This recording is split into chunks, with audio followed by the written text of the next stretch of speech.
Storm is meta. That's right, the trash hero that everyone complained about having on their team in Season 0 is now terrorizing Season 1. But how did we get here? How do you start playing Storm to rank up for free? And is there any counter? Luckily, as one of the 4 Storm enjoyers before Season 1, with over 25 hours of playing Storm and getting Lord on her in Season 0, I have all the answers for you. First, let's talk about the buffs. The biggest change was to her primary fire, increasing the projectile speed by 50%. This makes Storm much more reliable at dealing damage at a variety of ranges. In Season 0, you would have to be shooting for a maximum of 50% accuracy in your matches, and you're pretty much just guessing whether or not you can hit the person or not.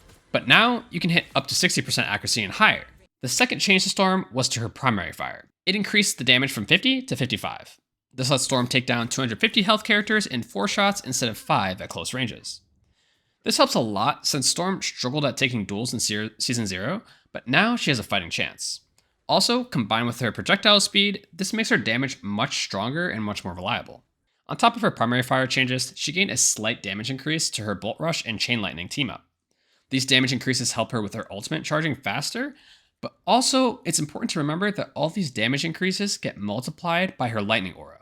The one big thing to note about these damage changes is that it does give Storm a pretty reliable burst combo when she has her Thor team-up.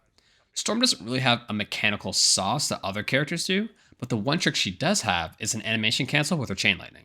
You can cancel your Goddess Boost animation with Chain Lightning to create a fairly quick burst combo that goes like this. Primary Fire, Goddess Boost, Chain Lightning, into Primary Fire again. This will take out most non-Vanguard characters fairly quickly as long as the enemy is in your aura range. Lastly, her ultimate charge gives her much more shield and lingers after she finishes the Hurricane. This lets Storm survive in more situations to get the full duration of her ultimate, and it helps her take fights or escape after exiting her ultimate. Now, all these changes are pretty significant for Storm, but her success is not only due to her buffs. The meta has also shifted around Storm to create the perfect environment for her to succeed. Compared to Season 0, the prevalence of Mantis and Luna has gone down significant. Storm's main play pattern revolves around farming her ultimate quickly and making huge game-swinging plays with her Omega Hurricane. If the team has both Mantis and Luna in the same game, it became incredibly difficult for Storm to find good timings to use her ultimate without it getting countered, which decreases her value significantly. With Season 1, Luna and Mantis have both dropped significantly in play rate, Luna mostly because of bans, while characters like Rocket Raccoon have ballooned in play rate.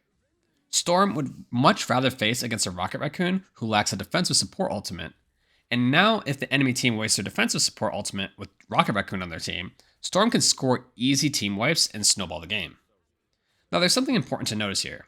Storm boasts some very good stats, but they significantly decrease the higher and higher ranks you go. From my experience playing Storm, her effectiveness significantly decreases the more experience the enemy team has against playing her. The better their teamwork is, the worse Storm is. Teams that are able to track your ultimate, coordinate defensive abilities, or just simply split up to counter you can completely shut you down with minimal resources. Storm is definitely loving the buffs from Season 1 and is able to be a strong contender. However, her strengths feel a little bit more like a knowledge check to lower level players rather than an oppressive force on the game as a whole.